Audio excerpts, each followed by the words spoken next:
We're still doing Bargoyles versus Tales of the Cocktail. We got a lot more of these things. Get ready, baby. What's up? I'm Isaac. I got hit in the face by a stripper. And I'm Nick. I'm like a fat girl in 7th grade at 7 a.m. Welcome to the Bargoyles, where we break down restaurants, bars, and the chaos of stand-up comedy. From bad Yelp reviews to heckler horror stories, we've got the inside scoop and the laughs. Yeah, I think I met from that Bargoyles podcast. I was gonna say I love you guys. You guys are amazing. Shout out. Who needs therapy when you got the Bargoyles? And let's go. Yo, what's up, Bargoyles? It is your favorite local podcast, The Bargoyles, episode 148. But we're on the fucking road. We're not local anymore. We're moving. We're shaking. We're movers and shakers. It's a industry company. They make a lot of cool fucking pins. I have one somewhere. We're here. Where are we at, Nick? What are we doing? We are in New Orleans at Tales of the Cocktail 25. Year 2 for the Bargoyles here. And we are having a blast. We have already done more interviews today in about a 7-hour span than we did the entire Tales last year. All last year, I think we got maybe three solid interviews in. But man, we hit the ground running. We want to meet these cool ass motherfuckers through the app. Are you guys okay with cursing? We encourage it. Okay, totally cool. Hey, we met these clean snot-nosed prats. They're on the Wova app. Wova app has been absolutely amazing. Shout out to the Wova app. Shout out to Tales of the Cocktail. It's been letting us network with people before the show ever happened. And here we are with my guys. We got Bo and L? Gary. Oh, L is the size of the shirts. Okay, I remember I went looking back. Gary. Call me L if you want. Bo and Gary. I like those fucking names. You can call me Guy if you want. Guy? Okay, hell fucking yeah. You can call me L, don't call me Guy. Gary, two of my best friends go by Clay and Garrett. They're both named Gary. So I romanticize your name. I think we're already going to be best friends. I sure hope so, but we'll see. And then Bo, what is Bo short for something? No.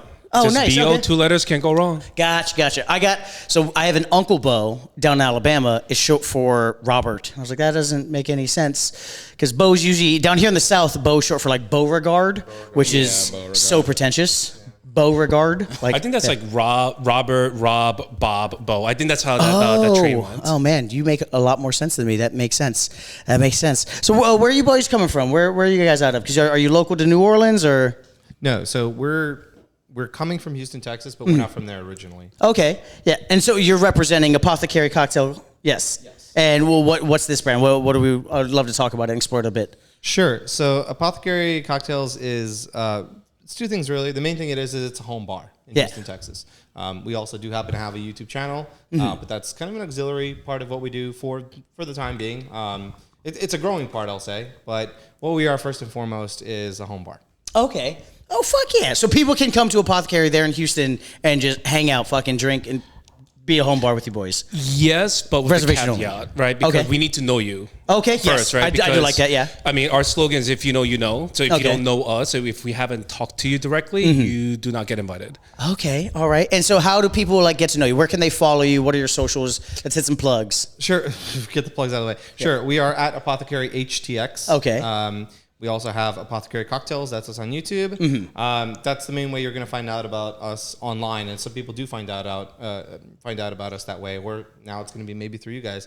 But check them out. Pretty much, if you want to visit, just drop us a DM. Or most of the time, honestly, the way people know us is through word of mouth. Like we're here at Tales, and a lot of people have met us this week, right? So do you guys have like a vetting process, or is just a random guy hits you in the DMs? You're like, you know what? I can roll it. Like, how do you vet?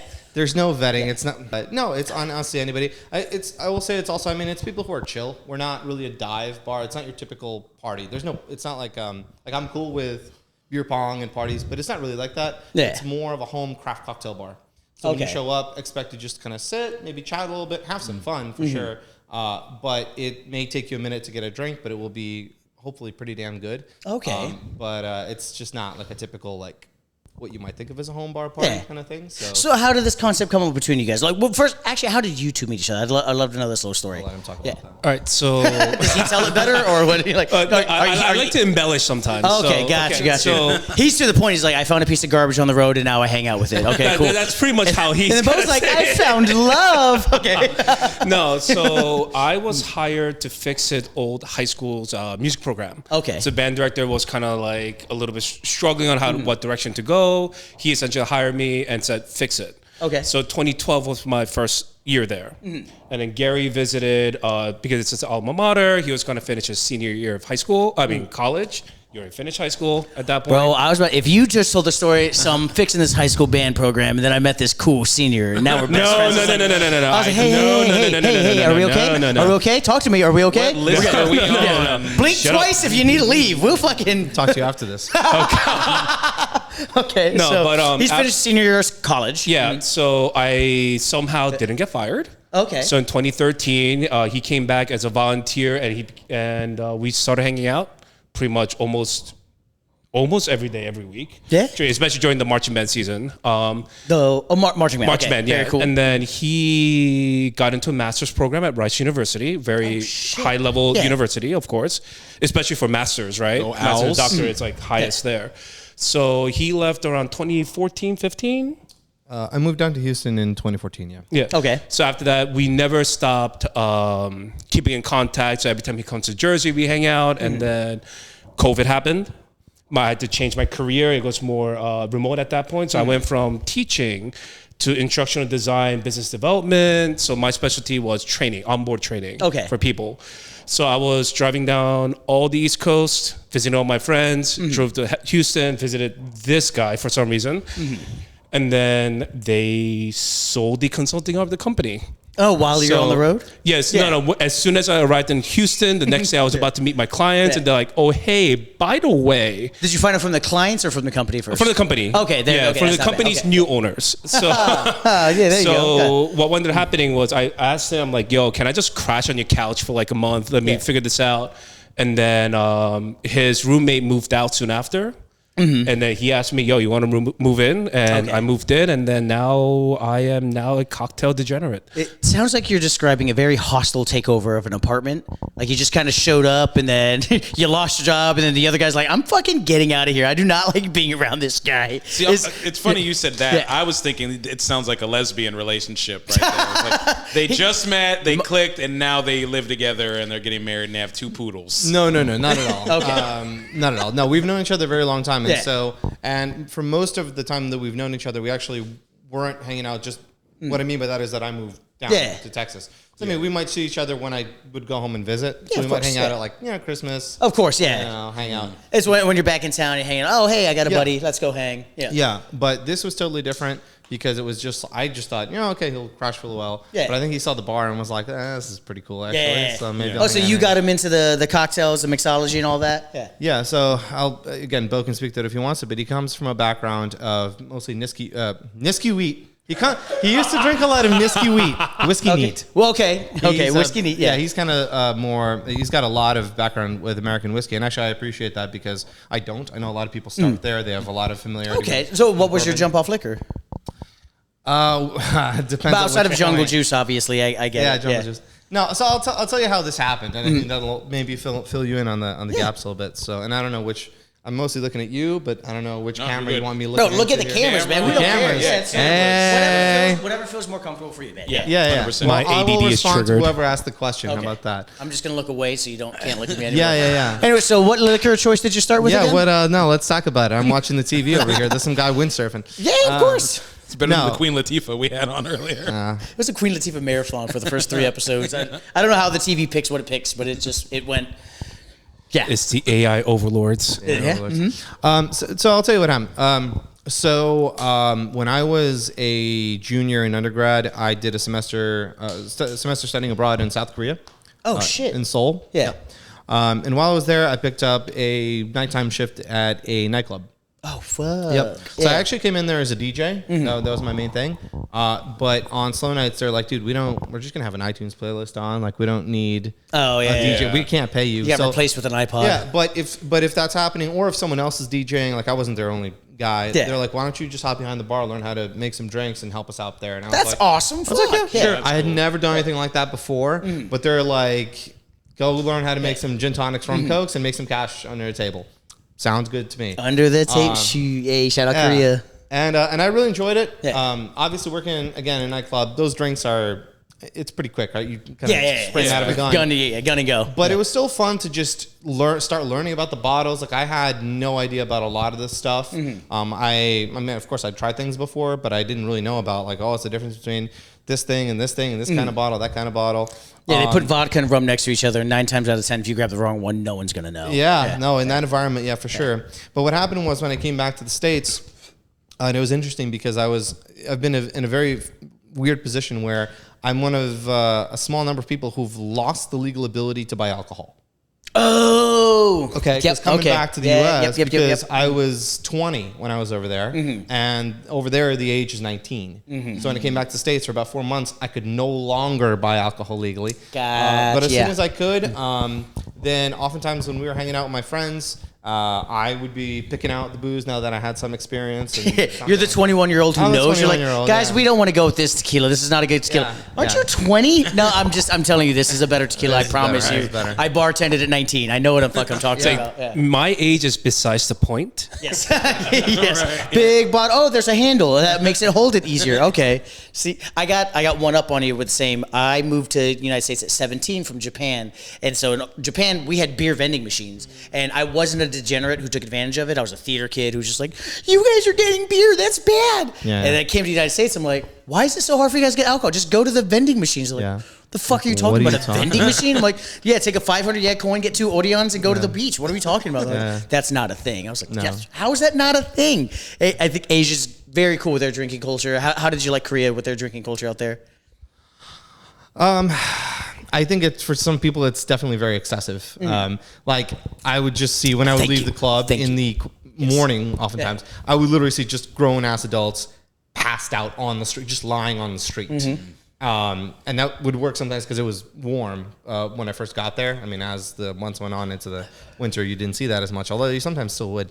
But that was pretty shocking to me. I'm like, I love serving drinks and I love exploring the world of alcohol, but I don't ever want that to be me or the result of what I do for anybody. That's not something that I glamorize. So where we're at in Virginia, we have a very strong Korean population. Like, and shout out Annandale, shout out Koreatown, very big. And when I mentioned that, I'm like, no, I think Koreans kind of drink a little bit excessively sometimes. Like, never. It's a respect thing. I was like, hey, you guys can go a little hard sometimes. Like, as a Filipino, like we like to drink, but we're like, you guys go hard, and they. Yeah. The people I've spoken to sometimes pretend it doesn't happen, but it's a cultural thing. It's also a business thing. So a lot of people romanticize like Japanese work culture and all that, and focus on that, right?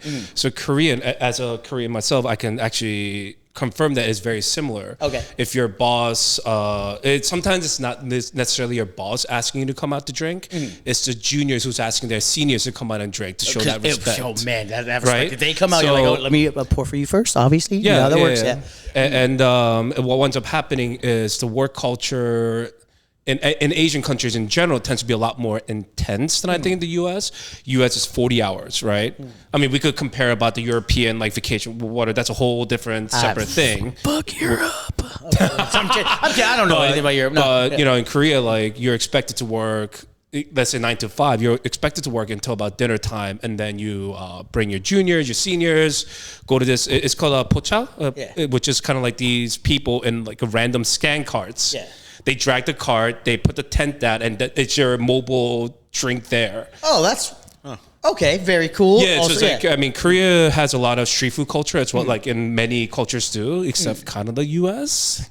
Yeah, no, we have street hot dogs, and that's about yeah. But I'm not talking about like a street hot dog cart. I'm talking about a whole like fucking like ensemble. Like you have gas grills, you have like that flat surface thing, and then you also have the like the soup base, and then you put like the sticks in there, kind of like the seafood, hot pot in there, and then you have tteokbokki, which is like that spicy Korean traditional food. And you just and then they have food and drinks, baby. It goes hand in hand for a good throw up. Yeah, and they have 15 billion bottles of Jinro, like the green soju bottle. Oh, that Jinro, baby. That's what we did for the watermelon soju. Oh, yeah. That was it's fun. That one's fun.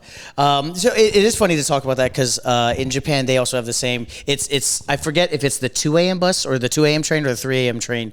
It's one of those where you will watch bars empty out 15 minutes before and everyone's trying to make their way to the metro, and if they miss it, they're like, Well, now I'm partying till 7 a.m. because there's nothing else to do. So they have a specialty beer, cocktail, drink. It's basically like the Japanese Four Loko, where they're like, okay, cool. And the sales of this Japanese Four Loko are like, if you look at the chart, it's just like nobody buys. 3 a.m. all of their sales. Because Holy shit. Yes, because it's their Red Bull, it's their Four Loko. It's pure cocaine and alcohol, and they're like, all right, well, I need to make it 3 more hours. I was about to pass out. 3 more fucking hours to the next train. Let's go. And so the Japanese have that drinking culture a lot, I see, but the Koreans, man, you guys romanticize the cool spinning of the drinks, the hit with the chopsticks, the spraying and the things. I'm like, man, y'all fucking romanticize the shit out of it. Not you, Koreans, but you happen to be Korean. What do you mean, you people?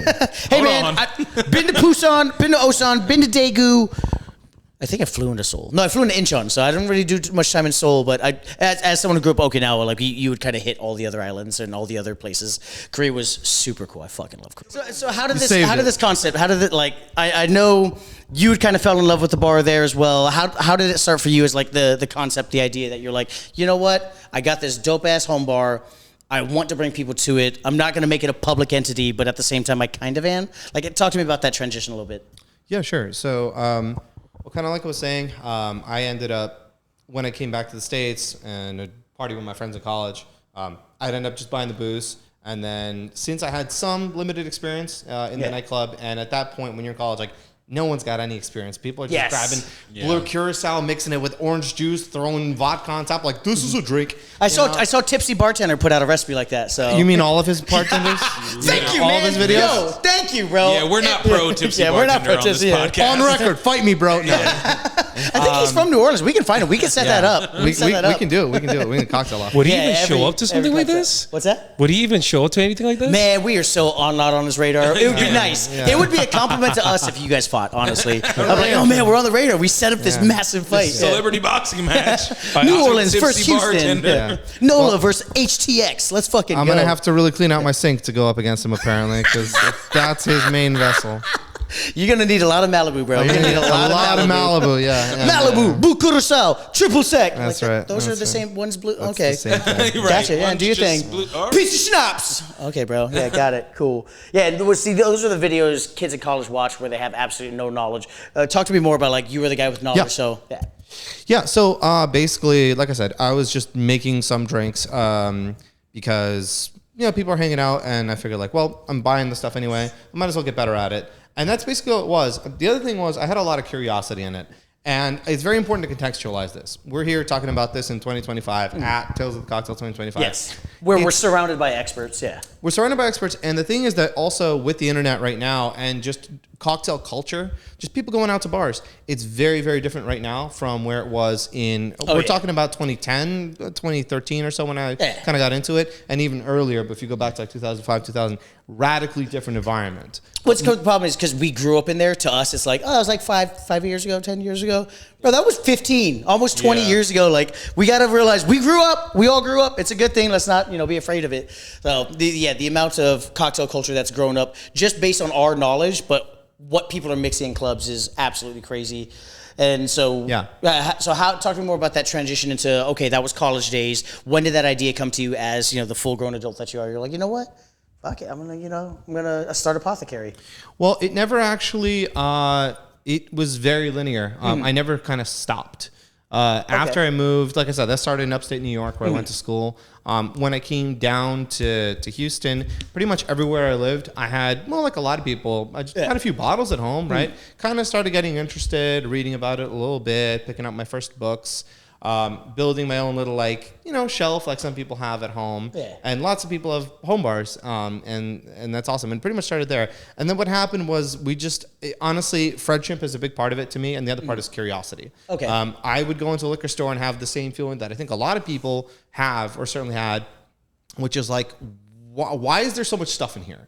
Why are there a million bottles? You'd go into a great bar too and be like, what does any of this taste like? Look at this liquor waterfall. When's the last time you've used that bottle? Yeah. And the thing is that most of the time, if you're going to a bar, you'll have cocktails, but most people aren't asking for, all right, let me try a neat shot of Campari. What does that taste like? Let me try a neat shot of that bourbon. Okay, now let me do that bourbon. Now let me get a shot of Fernet. Yeah. Oh, fuck yourself. So I had this just curiosity about, I wanted to know what it was all like. Yeah. And like, is this all really necessary or what's the point of it? And I realized that the only way to really get those answers would be potentially to buy the stuff. And then the problem is I'd have to use the stuff. Oh yeah. So I was like, you now I get the gotta do bottle, then something you're with like, it. well, I've had one shot of it. Yeah.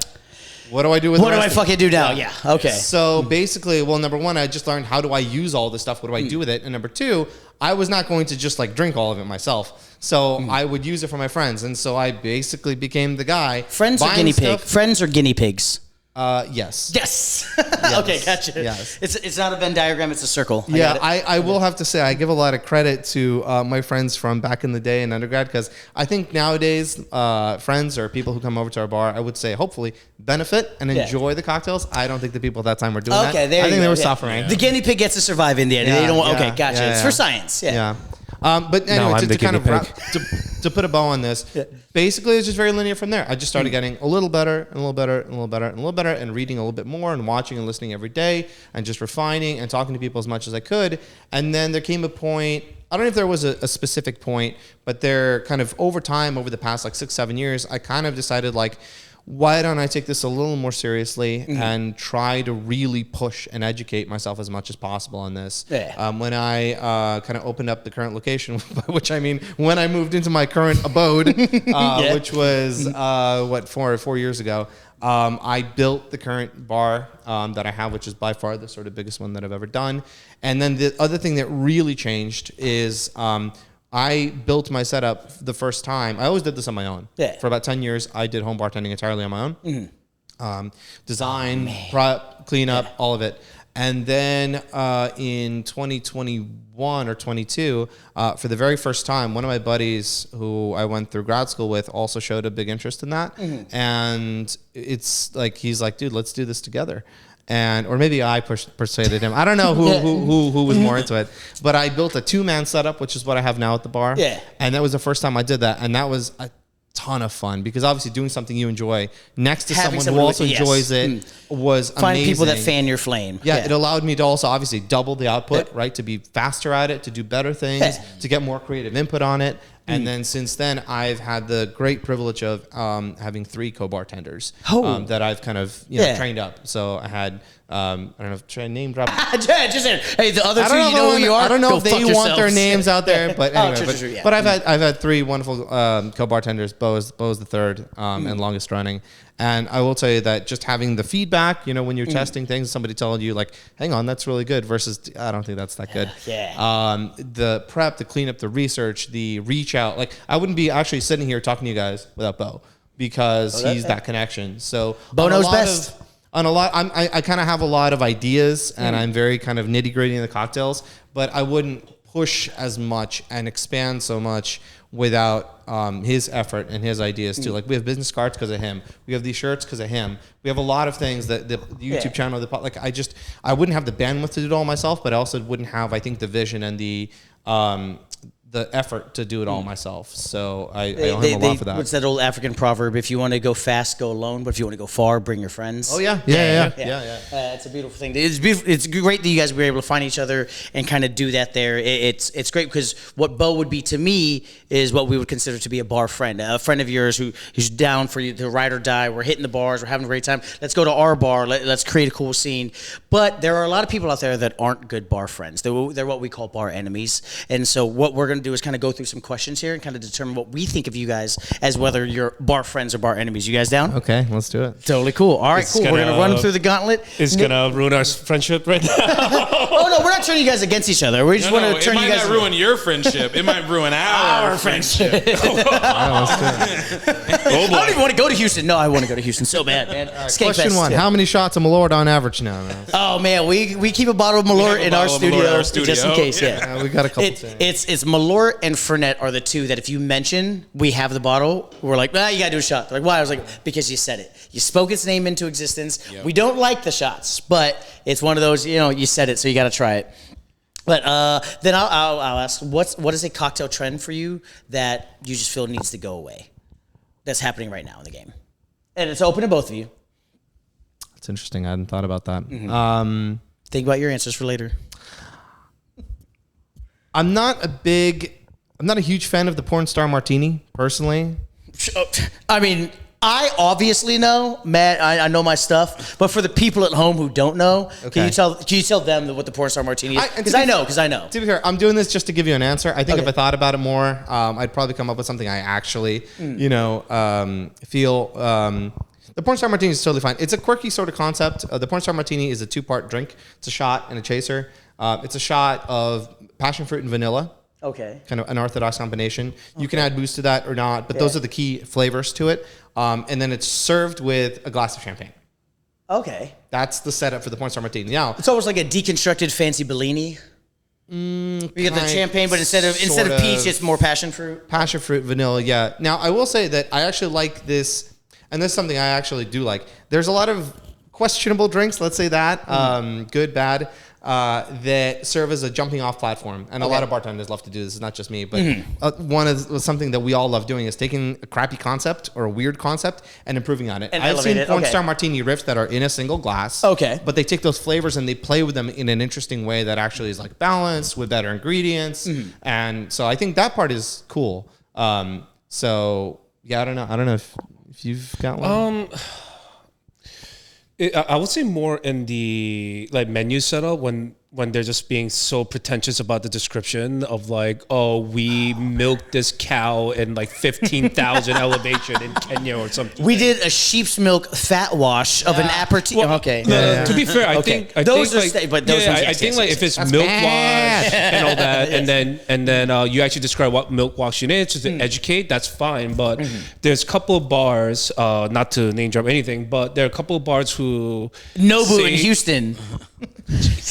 We interviewed her the other night. Shout out Danielle. Yeah, who do I'm not these trying to make things. more enemies. Yeah, no. I am. Sorry, Who do these things that, I don't think they quite understand how to get that to their general populace. Because people who are cocktail like, nuts like we are, right? They're only about, I would say, 5 to 10%. Yeah. And then your mass market is really just the people who go there to visit with friends, to have a drink.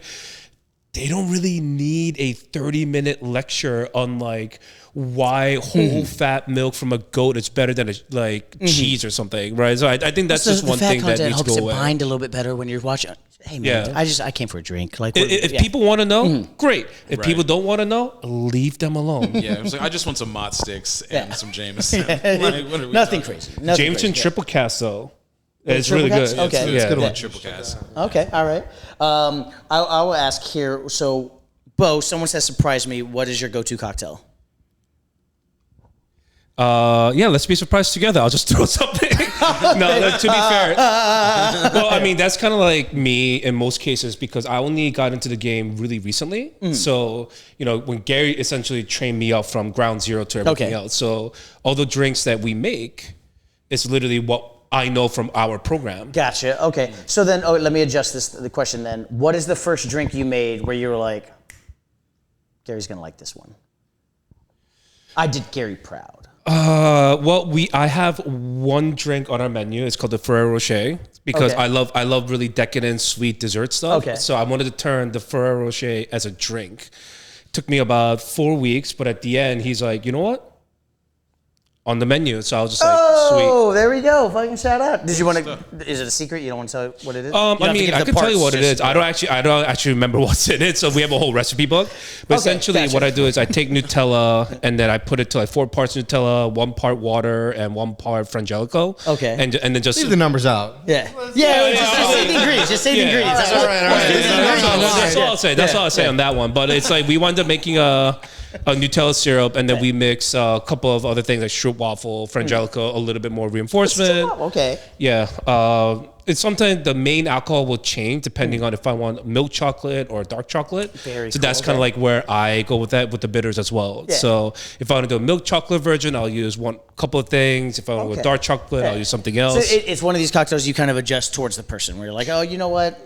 You probably want it a little bit sweeter. When people order it from me, it's like, hey, milk chocolate or dark chocolate? They're like, dark. Gotcha. Nice. You ever fuck around with the Mexican bitter, dark chocolate bitters? The Aztec chocolate bitters? Is that what- Aztec? Okay. Well, there's a couple different brands, but if you're Yes. referring to the Fee Brothers, the Aztec, that one's pretty good. Okay, yeah. There's also there's a really great one by Bittermans called Chocolate Mole Bitters. Okay, I don't know that one. Yeah. That one's really nice. Chocolate It's a little bit Mole, more pricey, yeah. but it's really got some Bitters spice will to do it. that to you. Yeah, it's Okay. nice. I got one for you guys. What's a red flag drink order that tells you someone's about to ruin your night? I've got a very funny immediate answer, and then maybe more what you're looking for. I think one of the most red flag orders to a lot of people. It's not a red flag. It's just annoying. Is if someone orders a Ramos Gin Fizz, especially if they've had it before. You know, if their buddy's just like, okay, for anyone who doesn't know, where's the camera? A Ramos Gin Fizz is an awesome cocktail, and here that we're in New Orleans, it's a great place to be talking about it. It was originated right here, but it takes a very long time to make it, like a long time. It is probably the cocktail that in the common cocktail canon that takes the longest amount of time to make. So if you want to piss off a bartender, just walk into a busy bar at midnight and be like, hey, let me get a Ramos Gin Fizz. And hopefully they will just tell you, no. We don't have Come back tomorrow at 5 p.m. Oh, we just ran out of Ramos. Yeah. And people going, damn, no more Ramos. I would love to. Yeah, no more Ramos. No, I don't know. I don't deal with a lot of red flags at our bar because again, there's no. You gotta cultivate who's there. Well, yeah, most of the people who show up, they see it immediately, and even if they have a different culture, even if they're more of a volume drinker or like a dive bar drinker, they show up and they see immediately, oh, this is a slow, intimate craft cocktail bar. Let me readjust a little bit. Yes. Or, I mean, we've got people just show up and have a beer. That's fine too. Where we have a red flag, if ever, is just if people have one too many, you know? And at that point, we have to slow them down or cut them off or something. No, I don't really deal with too many red flags or anything like that personally. I would say when we get busy, and like there's a couple of people who know like one to drink on our menu is a Cobra Fang, right? The tiki drink, like I think it's like 11, 12 ingredients or something. The way we make it, it's very busy, the Cobra Fang. And I mean, it is always that way. It's a pretty, you can simplify it down, but we model ours based on a place in Austin that does it really cool. So it's very complicated. Now I probably should, I'm going to work on reducing it so it's batched, so it's a little bit simpler. Okay. But minimizing your steps, man. That's one of the things that we preach in this industry. That's certainly one that, I'm sorry, I didn't mean to cut you off, but that's definitely an annoying one. Because like that and at least the first drink that he had me work on for garnish is a Saturn. Because our garnish, we actually make kind of like a Saturn with the rings. So when people ask me to make that and a Cobra Fang at the same time, I'm like, bro. Come on, man. I know I'm new. I know you're going to bust my balls, but pause. I will ask this. So if you know someone's a bartender and you see him out in the wild, what is the shot you send them? Depends on who they are and what they've sent me in the past. Okay. Ooh. Sometimes there's elements of revenge. Someone's got a transactional relationship. Yeah. Oh, but revenge is okay. A motivator. I'll give you that. 100%. Okay, you want some revenge? What shot are you sending them? Well, Malort's a classic. Fernet Branca is a good one. You can send him a Ferrari shot. That's a pretty. You guys know what a Ferrari shot is? For the regulars at home who don't know, I know obviously. Fernet and Campari. Oh, that's Ferrari. awful. Fernet That's and Campari, evil. the Ferrari. There's people who are really into it. Actually, Yeah, that is. They're I know. There's people that are into Fernet. You know what I mean? I'm so glad you never made that for me. I'm pretty sure we have made. Guess what's happening before. Friday night at Apothecary? Get ready for Ferraris, bro. It's the only kind of Ferrari we're ever gonna have. Oh man! Hey, God.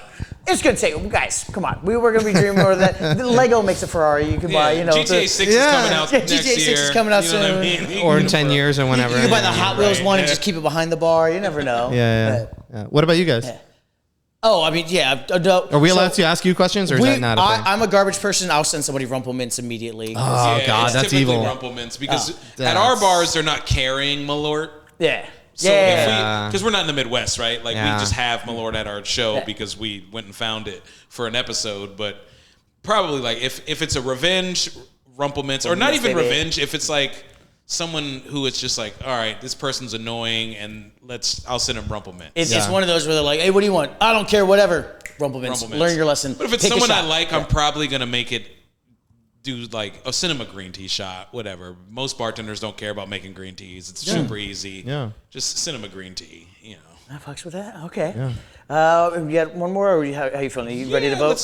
Let's do one more. Let's see. Where are we now, by the way? Are we bar enemies or bar friends? You'll know in a couple minutes. You were on the cusp. You'll know in a couple minutes. We're riding the line. I'm hoping this It is a goes little together. different for us because this is our first home bar guest before. So it is a little bit different to ask these questions. So, I'm not even going to ask on this because I don't really understand now after this what a home bar is. Have you ever had, and I'm assuming it is in your home. Yes. Have you ever had anyone kind of wander off into your home instead? They found your masturbation station, or I'll let Bo answer this one. Actually, oh, Bo's the wanderer. No, So no. So there's two stories. One of them is before I moved in. Apparently, there was some like male female unifying in my bathroom. before you moved in the in? past. male Before I got female unifying. That is that term. in my bathroom. You know what? I We do like shouldn't that we shouldn't have been euphemism. cursing. We shouldn't have been cursing. You're right. That was the polite way to put it. Male female unifying. they were bumping uglies. I default to politically correct. Okay. I think that's from my teaching that's smart, background in yeah. the past. But no, the second time was we were hosting a party, and then somebody in our apartment complex, the third floor across the hall, like they just like wandered in out of nowhere. They're like, "Yo, that's like a kick-ass party. Let's go!" So not so much wandering off as wandering in. Wandering They walk in. in. We're like, Wandering in, no, normally people who come into our bar, right? I either know them or they're standing next to somebody who's like, "Hey, this is my friend," and I'm like, "Oh, okay, cool." Cool, They're like, yeah. "What's up? What's going on?" And I'm This like, is White Boy Steve. I'm Come like, on. "Hey, who are you guys?" They're like, "Oh, we just live over there," and I'm like, "That's bold. You just like showed up." Damn. As bold as it is, you also have to realize you are a lighthouse. And when lost sailors are out to sea and they don't know where they are, they're lost in the stars, they don't know what's going on, but they hear fun. That is some romantic shit. They're like, you yo. are really like. As bartenders, I preach, we are lighthouses. We are lighthouses. Okay. We're not ports. You go to port, you go to heal yourself, you go to fuck around, whatever. Is that a sexual that's reference? port. Being a lighthouse or a port? So there's a big difference. Yeah. A lighthouse just okay. lets you know, hey, you're near the land. Be a little careful. You're coming close, but you don't port. You never port. You never dock at a lighthouse. Lighthouses, they're just there Let's to see the docking out of it. You dock at a port. You go to the port. When you go to the port, you get your rest, you get your dispute, and you get a little bit of herpes. Nothing crazy. That's what you do. No, nothing crazy. Yeah, that's what I you love do. the little That's a salt bait Tuesday dusting night, of my herpes friend. at the end there. No. Yes, of course. You know, unless you're wearing a Jimmy hat, who knows? But that's different because I think people like to treat bartenders like they're ports, like they're harbor towns. I'm like, no. We're just here to help the lost sailors out in the sea because we meet a lot of people who are just rough day, man. Let me get 10 shots. Let's just do 3 and let's talk about it. It's one of those. So that, as crazy as somebody walking into your house, that's also a strange compliment. Yeah. You don't have to receive it as such. I mean, I will say they enjoyed their time, I think. Yeah. Did you serve them? Yeah, we of did. course, Yeah, yeah. we did. Hell yeah. See, there you go. But Are you a cop? Yeah. Let me see the wires. Okay, yeah. but here's the thing though, you're walking into someone's apartment. Like you're in the complex. bizarre. It's a little weird. So I don't know about what he was feeling at that time, but I was actually really guarded. Yeah. So like I had like, No, I'm like, am I going to? It's your place. It's your home. Yeah, am I going to pick this guy and throw them out the door or something? Like it was really weird. It's also being in Texas, just walking into a stranger's home that is a roll of the fucking dice. Yeah, it Yeah, is. That's That unusual. sounds like you're asking for the shot. Castle. Oh, we're law. shotgunning now. Shit, let's fucking go. No, okay. All right, I think we got enough here to vote. Nick, do you want to go first? Yeah, I'll go first. Guys are extremely interesting. I really haven't been experiencing like the home bar situations. This is the best way to describe this. Yes, we are a home bar. Yes, but the core of it is that we are passionate and we are very curious, Yes. as you said before. Right. So when your curiosity and your hobby starts growing, you start building it to fit what you want to learn. Right. So when Gary started building the bar, it's because he wanted to really get into it, right? We had the privilege of meeting Dale DeGraff a couple nights ago in one of the events shout out here. to the bar. At the food museum, right? Yes, yes. I didn't know Great who he premiere. was. I just heard his name, but Yeah. a lot of the books that we have at home in the Yeah. apartment is from him. His name's right there on it. Yeah, so for us, it's more about paying homage and making sure we are doing things outside of just working in a bar, doing things the best we can to pay homage and respect to those bartenders who came before us, who are working in the industry now, and who's going to come after, right? Because we just want to pay respect to the bartending came before, culture. Yeah. If I didn't think you're Korean before, I definitely know you are now. That is paying homage to your ancestors is something we press a lot, like Asian culture. I don't think Americans, it's not a thing at all. You're just like, no, I actually hate my uncle, so fuck him. But we're like, no, we need to pay fucking respect. I got some candles, we'll go visit their grave once a year, throw a flower at it. Yeah, one flower. No, please continue. Yeah, mostly with that being said, with that passion behind it and, the curiosity, like you said, and, trying to pass on that knowledge to the next generation of bartenders, mixologists. Easy for me. We got 2 bar friends. Got 2 bar friends, yeah. It is tough. We're looking for some red flags.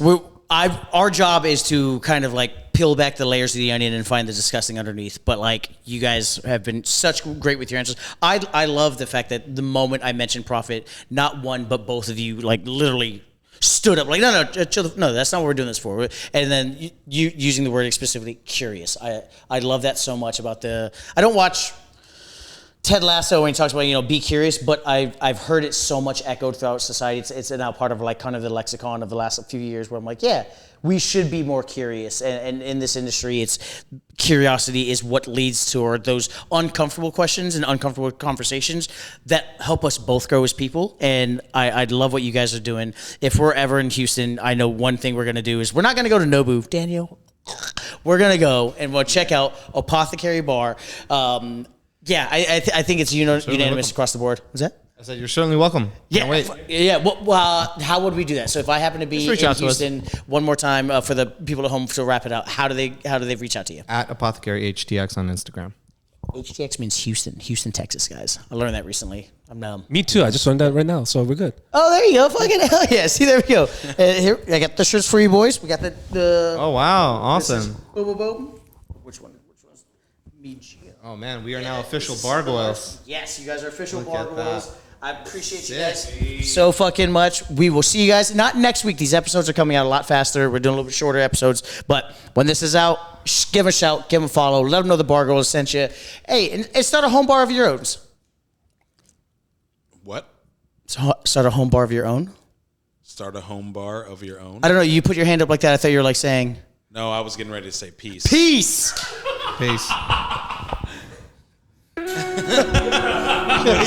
I was doing goodbye. Hit in the face by a stripper. No, I was doing peace sign. I'm like a fat girl in 7th grade at 7 a.m. Welcome to the Bargoyles. I'm like, Where what we are break we down doing? restaurants, bars, Chaos standard comedy. From bad Yelp reviews, to heckler horror stories we've got the inside scoop. and the laughs. Yeah, I think I know from that podcast, Bargoyles podcast. I was gonna say I love you guys. You guys are amazing. Shout out. Who needs therapy when you got the Bargoyles?